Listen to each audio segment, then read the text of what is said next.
বন্ধুরা সবাই ভালো আছেন। তো আমরা আমাদের পাখির জন্য সকালে প্রতিনিয়ত যে সফট ফুডটা দিই, তো সেটার জন্য আপনাদের সামনে তুলে ধরলাম।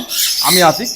তো আমরা আমাদের পাখির জন্য আজকে সকালে যে সফট ফুডটা দিয়েছি দেখতেছেন, এখানে 5 থেকে 7 রকমের ভেজিটেবল আছে। ভেজিটেবলের ভিতরে আপনার আছে কলমি শাক, বরবটি, সাথে কিন্তু আছে পটল, এবং সাথে দেখছেন সজিনার পাতা গুঁড়া, এবং সাথে আপনার ডিম, এবং 7 থেকে 8 রকমের ডাউল আছে। এই ভেজিটেবলের সাথে আমরা এগুলো কিন্তু অ্যাড করে আমাদের পাখিগুলোকে খেতে দিব, বিশেষ করে লাভবার্ড গুলাকে খেতে দিব। কারণ আপনি যদি পাখিকে ভালো খাবার দেন তবে পাখি থেকে ভালো কিছু পাওয়া যায়। শুধুমাত্র দামি দামি সাপ্লিমেন্ট ইউজ করলে পাখি থেকে ভালো রেজাল্ট পাওয়া যায় না। পাখি থেকে ভালো রেজাল্ট পেতে হলে অবশ্যই পাখিকে প্রতিনিয়ত পাখিকে সফট ফুড দিতে হবে। অন্তত মিনিমাম সপ্তাহে 5 দিন আপনি পাখিকে সফট ফুড দেবেন, সেটা 6 দিনে দিতে পারেন। আমরা যেমন আমাদের পাখিকে সপ্তাহে 6 দিন সফট ফুড দিই, কারণ একদিন আমরা রেস্টে রাখি, কারণ ডায়াগনস্টিকটা ক্লিয়ার হওয়ার জন্য আমরা একদিন সফট ফুড দিই না। সপ্তাহে 6 দিন আমরা সফট ফুড দিই, এবং পাখি যখন রেস্টে থাকে সেই সময় সফট ফুড দিই। আমরা একইভাবে সফট ফুড দিই, সবসময় একই নিয়মে সফট ফুড দিয়ে থাকি। অনেকে বলে যে পাখি যখন রেস্টে থাকে তখন সফট ফুড দেওয়া যাবে না, এটা সম্পূর্ণ ভুল ধারণা। পাখি রেস্টে থাকলে পাখির জন্য সফট ফুড দেবেন, কারণ পাখি প্রজনন ক্ষমতার জন্য পরবর্তীতে সে প্রস্তুত হবে।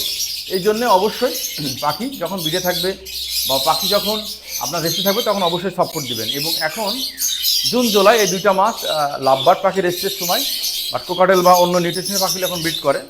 তো আমরা আমাদের কোকাটেল খামার আপনাদের দেখাচ্ছি, রাখি কোকাটেল পাখিগুলোকে আমরা কিন্তু ব্রিড করাচ্ছি, বা আমরা এখন ভালো ডিম বাচ্চা পাচ্ছি আলহামদুলিল্লাহ।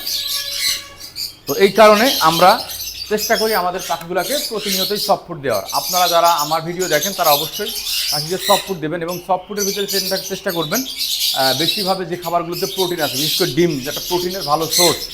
ক্যালসিয়াম দিয়ে থাকে, যেমন ক্যালসিয়ামের ভিতরে আপনার বিভিন্ন ভেজিটেবলে যেমন ক্যালসিয়াম, যেমন এখন এখানে যে মোরিঙ্গার বলে, বা সজিনার পাতার গুঁড়া, সজিনার পাতা বা অর্গানিক হার্ব আমরা দিব।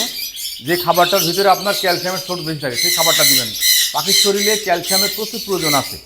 আপনি একটা ডিম উৎপাদন করতে গেলে পাখির শরীরে প্রচুর পরিমাণ ক্যালসিয়ামের প্রয়োজন হয়। এই জন্য অবশ্যই ক্যালসিয়াম জাতীয় খাবার পাখিকে দিবেন, এবং চেষ্টা করবেন টাটকা শাকসবজি পাখিকে খাওয়ানো। সেক্ষেত্রে পাখির হেলথ ভালো থাকবে, বা পাখির রোগ প্রতিরোধক ক্ষমতা ভালো থাকবে, এবং প্রজনন ক্ষমতা ভালো থাকবে। এতে খাবারের প্রতি অবশ্যই আপনারা খেয়াল দিবেন।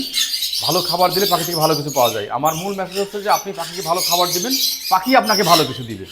সবাই ভালো থাকবেন, সবার শুভকামনা। আসসালামু আলাইকুম।